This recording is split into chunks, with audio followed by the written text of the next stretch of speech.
आज की कहानी एक ऐसे प्रेडेटर की है जिसे खुद को साबित करना है। वो दूसरों की तरह बहादुर है, वो कमजोर नहीं है, वो कुछ कर सकता है।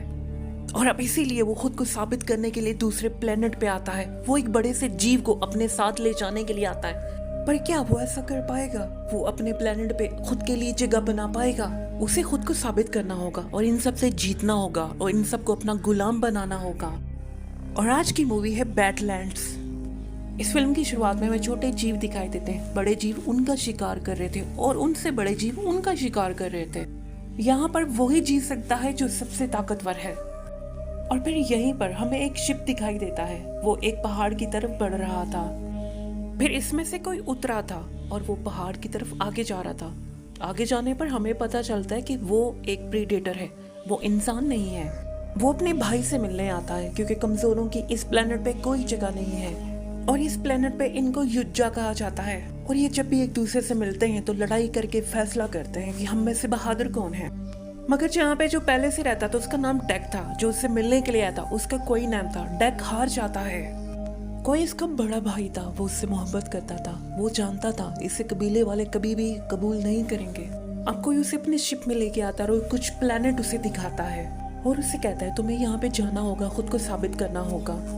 तभी डेक यहाँ पे गैना नामी प्लेनेट को देखता है और अपने भाई को कहता है मैं यहाँ पे जाऊंगा और इस प्लेनेट पे ये जो बड़ा सा जीव काल है मैं इसे अपने साथ लेके आऊंगा। फिर कोई ने कहा ये बहुत ताकतवर है, इससे तो हमारे डैड भी डरते हैं, तो तुम कुछ और देख लो। मगर फिर डेक ने कहा जो मर्जी हो जाए मैं इसे ही लेके आऊंगा। और फिर इतनी देर में उनका डैड भी वहाँ पे आ जाता है। वो कोई को कहता है मैंने तुम्हें भेजा था अपने भाई को मारने के लिए, तुम इसके साथ खड़े हो। और उसका बाप डेक को बेड़ियों में जकड़ देता है और कोई से कहता है मार दो इसे। मगर कोई उसे बेड़ियों से ज़ाद कर देता है। डेक शिप में जाके बंद हो जाता है और उसके डैड इसी वजह से उसे बहुत मारते हैं। कोई मरने वाला होता है मगर इससे पहले वो अपने रिमोट का बटन दबा देता है जिससे उसका जहाज शुरू हो जाता है। डेक ये देखकर बहुत गुस्से में होता है। वो मुकाबला करना चाहता है मगर वो कुछ नहीं कर पाता। फिर उसका जहाज वहाँ से उड़ जाता है। और फिर जब डेक की आंख खुलती है तो उसने देखा उसका जहाज लड़खड़ा रहा था और वो क्रैश होने वाला था। मगर इतनी ही देर में वो अपना इमरजेंसी स्कूटर निकाल लेता है मगर वो उसको नहीं संभाल पा रहा था और फिर उसकी क्रैश लैंडिंग हो जाती है। और फिर डेक इस जंगल का मुआयना कर रहा था। फिर उसने देखा उसके पास कौन कौन से हथियार हैं, वो उन सब का जायजा ले रहा था। मगर फिर यहीं पे डेक को लगता है कि कोई उसे देख रहा है। उसे नहीं पता था यहाँ के पेड़ भी कातिल हैं। और फिर अगले ही लम्हे पेड़ों की बेलें उस पर हमला करने लगती हैं। वो बहुत सारी बेलों को काट देता है मगर वो जान चुका था इनको कोई फर्क नहीं पड़ने वाला। और फिर वो बड़ी मुश्किल से एक चट्टान पे छलांग लगा देता है जहाँ पे पेड़ की बेलें नहीं पहुँच पा रही थी। और फिर डेक उसी चट्टान पे खड़ा होकर पूरे इलाके का जायजा करता है और फिर आगे की तरफ वो चल पड़ता है। मगर इतनी देर में उसे एक लड़की की आवाज़ आती है जिसका नाम थिया था। थिया ने कहा ये फूल नहीं है, इनके पास भी मत जाना। अगर इसके कांटे ने तुम्हारे जिस्म को छू लिया तो तुम पूरी तरह से पैरालाइज हो जाओगे। और अगर इस जंगल में तुम जिंदा रहना चाहते हो तो तुम्हें मुझे आजाद करवाना होगा। और फिर वो कांटे उसे चुभ जाते हैं। उसका जिस्म पैरालाइज हो रहा था मगर पूरी तरह से पैरालाइज होने से पहले वो अपना हथियार चला देता है और वो उसकी तरफ जाके लग जाता है।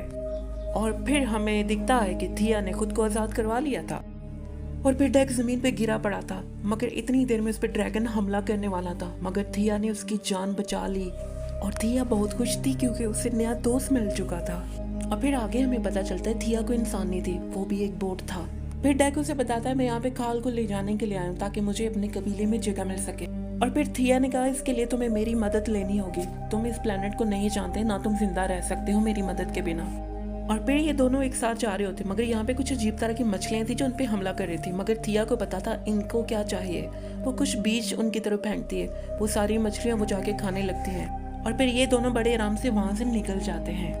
और फिर इन्हें अब यहाँ पे रात हो जाती है। थिया ने कहा मैं और मेरी बहन हम इस प्लेनेट को एक्सप्लोर कर रहे थे, हम जानना चाहते थे यहाँ पे जिंदगी किस तरह से चलती है। मगर हम पे खौल ने हमला कर दिया और अब मुझे अपनी बहन का नहीं पता पर मैं उससे मिलना चाहती हूँ। और फिर यही पे हमें दिखाया जाता है थिया की बहन को जो उसकी हम शक्ल थी, उसे रिपोर्ट ठीक कर रहे थे मगर कुछ गलत कर रहे थे। और फिर अगले दिन ये जंगल से बाहर पहुंच चुके थे मगर इनके सामने एक घास थी। वो घास नहीं थी, वो तो कांटे थे, किसी को भी वो जख्मी कर सकते थे।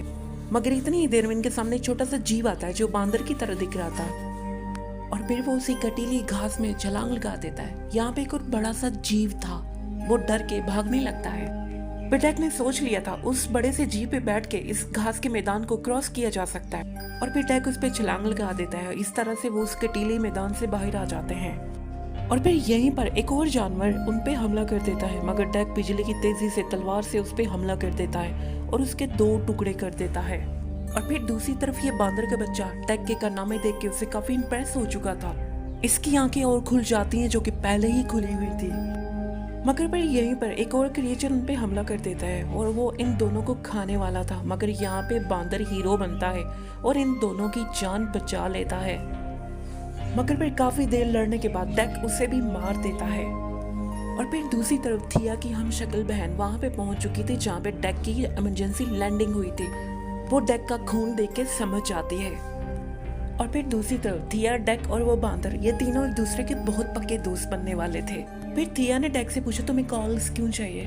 फिर डेक अपने भाई के बारे में बताता है और उसे कहता है कि जब तक मैं कॉल्स नहीं लेके जाऊंगा मुझे अपने कबीले में जगह नहीं मिलेगी, क्योंकि हमारे प्लेनेट पे कमजोरों के लिए कोई जगह नहीं है। और फिर डेक उस बांदर को खाना देता है और यहीं पे सो जाते हैं। और फिर दूसरी तरफ थिया की बहन उस शिप तक पहुंच चुकी थी जो क्रैश हो चुका था। डेक के सारे हथियार उसके पास थे। उसने उन सब हथियारों को देख लिया था। अब वो सब हथियार खुद ले लेती है। और फिर अगली सुबह थिया ने पूछा तुम्हारा भाई कैसे मरा। डेक ने कहा वो मुझे बचा रहा था, क्योंकि हमारे प्लेनेट पे एक कानून है ताकतवर ही जिंदा रहेगा और उसे कबीले में जगह मिलेगी। मगर डेक ने कहा हम दोस्त हैं और हमेशा रहेंगे। मगर फिर थिया उसे अपने बेस की तरफ लेके जाती है। बेस पे सब कुछ टूट फूट गया था, मगर थिया को यहाँ पे अपनी टांगे मिल चुकी थी। वो बहुत खुश हो चुकी थी। फिर वो अपनी टांगों को जोड़ने लगती है, मगर इधर डेक बाहर जाता है तो उसके सामने वही क्रिएचर था। इन दोनों के बीच में पूरी तरह से लड़ाई होती है। डेक उसे कई बार जख्मी करता है, मगर वो हर बार ठीक हो जाता है। मगर यहाँ पे थिया की बहन आ जाती है और वो एक हथियार से हमला करती है जिससे वो डेक को फ्रीज कर देती है। और फिर डेक को वो अपने बेस पे लेके जाते हैं। थिया भी उसके सामने थी, डेक उसे देख रहा था, मगर ये सब कुछ थिया की बहन कर रही थी। फिर थिया ने अपनी बहन से कहा इसे छोड़ दो, इसने तुम्हारा क्या नुकसान किया है। मगर थिया की बहन उसे मना कर देती है। मगर इतनी देर में वहाँ पे एक बोट आ जाता है और वो थिया की बहन रिया को अपने साथ ले जाता है। थिया डेक से माफी मांग रही थी। उसने कहा ये मेरी बहन ने किया है, मगर फिर उसने डेक को आजाद कर दिया था। और बोट वहाँ पे पहुंच चुके थे, मगर डेक इतनी देर में वहाँ पे छलांग लगा देता है। रिया भी छलांग लगाने वाली थी, मगर उसे पकड़ लेते हैं। और फिर डेक सीधा अपनी उसी टूटी हुई शिप की तरफ आता है जो क्रैश हो चुकी थी। मगर यहाँ पे उसे फिर उसी बांदर से मुलाकात होती। और फिर हमें यहाँ पे पता चलता है जिसे हम बांदर कह रहे थे वो उसी कालिस का बच्चा था, डेक जिसे अपने साथ ले जाने आया था अपने उस प्लेनेट पे।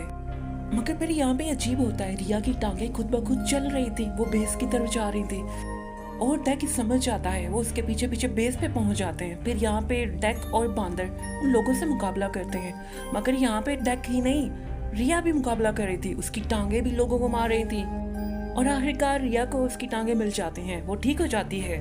और फिर यहीं पे थिया डेक को देख लेती है। वो बहुत खुश होती है उसे अपने सामने देख के, क्योंकि डेक ने उसे माफ कर दिया था। और फिर डेक ने रिया को बताया हम जिसे बांदर का बच्चा समझ रहे थे वो कालस का बच्चा है, पर मैंने तो फिर भी उसे बांदर का बच्चा कहना है। मगर रिया ने यहाँ पे कहा इसकी माँ को मेरी बहन ने पकड़ लिया है और उसे दूसरे प्लेनेट पे भेजने वाले हैं। और फिर डेक यहाँ पे रिया की बहन का सामना करता है। वो बड़ी सी मशीन में थी। डेक और उसकी बहन के बीच में बहुत लड़ाई हो रही थी। इधर रिया सिस्टम को हैक कर रही थी। रिया ने सिस्टम को हैक करने के बाद कैलस को आजाद करवा दिया था। अब कैलस उससे लड़ाई करता है जिसमें रिया की बहन थी। वो बड़े से बोट में थी और वो बहुत ताकतवर बोट था। मगर दूसरी तरफ डेक उस बोट की पावर बैटरीज निकाल देता है, वो बंद हो जाता है। अब बांदर का बच्चा डेक के पास आता है और रिया भी उसके पास आती है, उसे हाथ देती है और खड़ा कर देती है। इधर रिया की बहन को बांदर की माँ ने बुरी तरह से मार डाला था। और फिर उसके बाद वो बांदर का बच्चा अपनी माँ के पास जाता है और फिर वो डेक को भी बुलाता है। डेक भी उसके पास जाता है। फिर डेक भी उसके माथे को सहला रहा था। इसका मतलब ये था कि उसने इसको भी एक्सेप्ट कर लिया। मगर तभी बांदर की माँ को कुछ होने लगता है। असल में उसने रिया की बहन को निगल लिया था, चबाया नहीं था। वो अभी भी जिंदा थी। उसके पास वो हथियार था जिससे वो सबको फ्रीज कर सकती थी। और अब रिया की बहन ने उसी हथियार का इस्तेमाल किया था जिससे उसके टुकड़े टुकड़े हो जाते हैं।